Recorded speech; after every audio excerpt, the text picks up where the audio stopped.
before we could go on, I guess I have a confession to make. You've probably heard this from a lot of people before, but I was the one who let the dogs out. So if you see the Baja man, tell them I'm sorry. And I want 10%. I want 10% because I'm trying to buy a big screen TV. I went to the store, I wanted to buy a big screen TV. Then I realized, hey, I can't afford a big screen TV.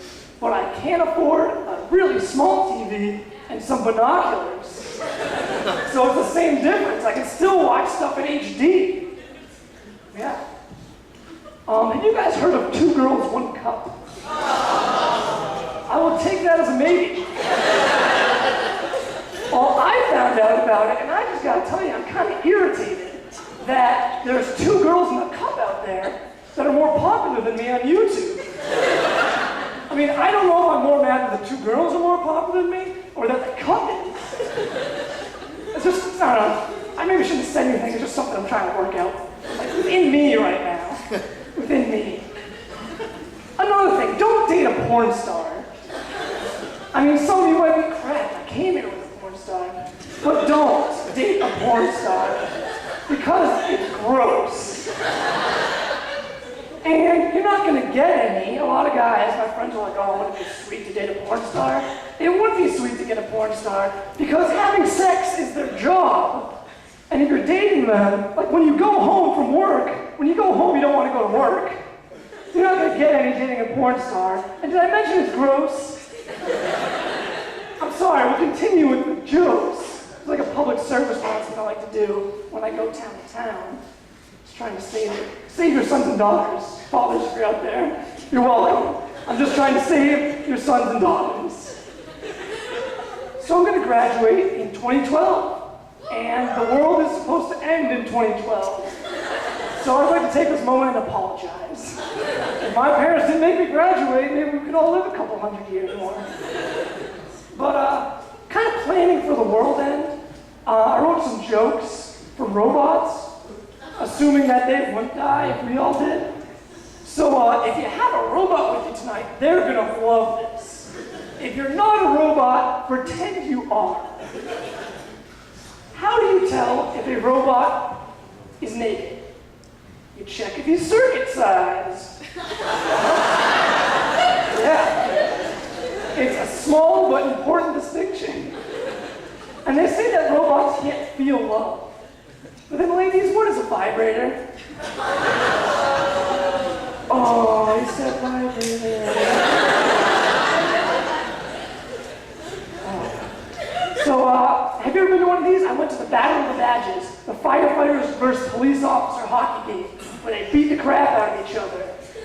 And I was like, hey, to my buddy, I was like, hey, why do they do this? Don't they kind of all do the same thing, like fight for the common good? And he was like, no, man, no way, don't say that to them.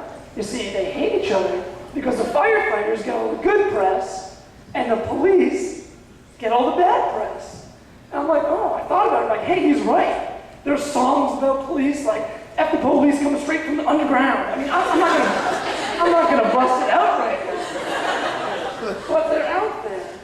I mean, you never hear somebody say, like, man, my house is burning down and this dick firefighter breaks into my house, wakes me up from my slumber, drags me out of the house, saving my goddamn life.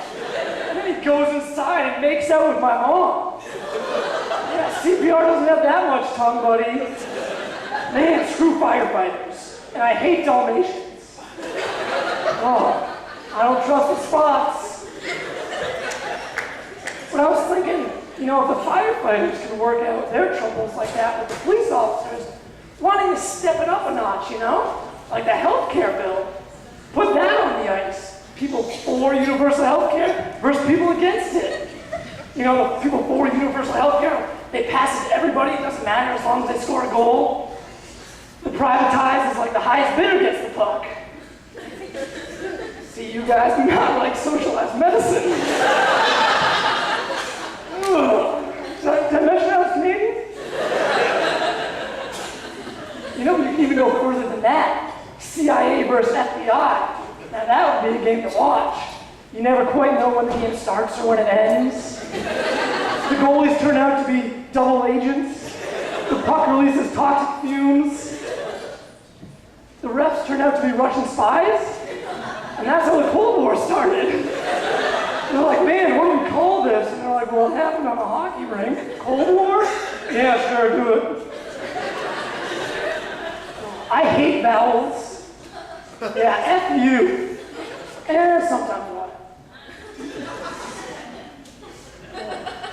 Have you guys heard the golden rule? Do to others as you want done to you. That doesn't really work too well when your friend is a sadomasochist. Because then you're just like, hey man, why am I tied up again? And what's with the dripping wax? And he's just like, oh no, don't worry, I'm dead.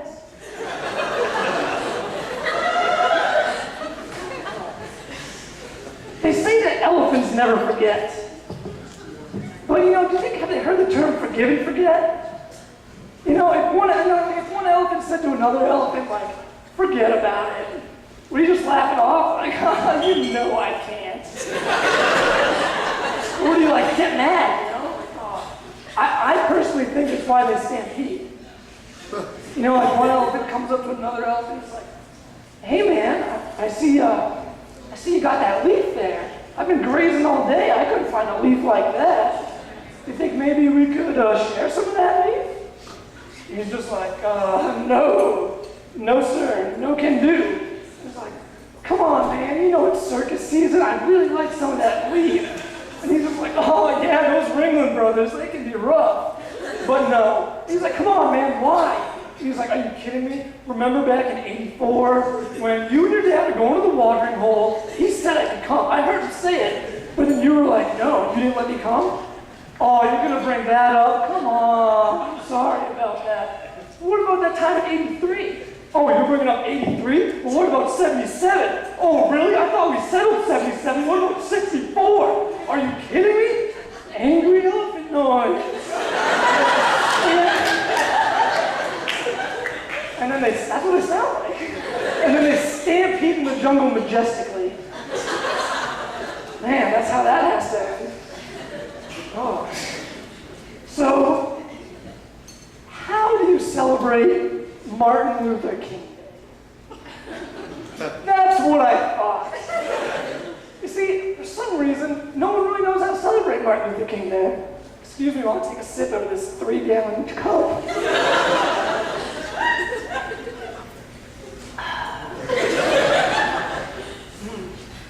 1/16 of the way there. No one really knows how to celebrate Martin Luther King Day. Christmas, you got the presents, a tree. Hanukkah, for some of you, you got the candles and something else. Every holiday, people kind of have a playbook of what they're going to do. But Martin Luther King Day, no one really knows. So I devised something, and feel free to take this with you. I'm going to share it with you. As a kid, Martin Luther King Day, you got the day off school, I would go downstairs and I'd pour myself a tall glass of milk. Because everyone's like, MLK Day, no school. And I thought MLK Day stood for Milk Day. Which now I realize can be misconstrued as disrespectful. But then I learned about Martin Luther King, the man, the myth, the legend. And I was like, I kind of felt bad, Because I've been doing this for years. Just drinking milk, watching cartoons, no school. So I was like, I kind of felt bad after learning about him. So I thought I'd switch up my routine. But then again, kind of like the milk thing for MLK Day. So I decided to stick with it, except I switched it to chocolate milk. Oh, race joke, I know what you're thinking. I kept the white milk, 2%. I just added an equal part Hershey's syrup and stirred. And then, of course, I took a nap and had a dream. Thank you very much. My name is Robert Wise. You've been great.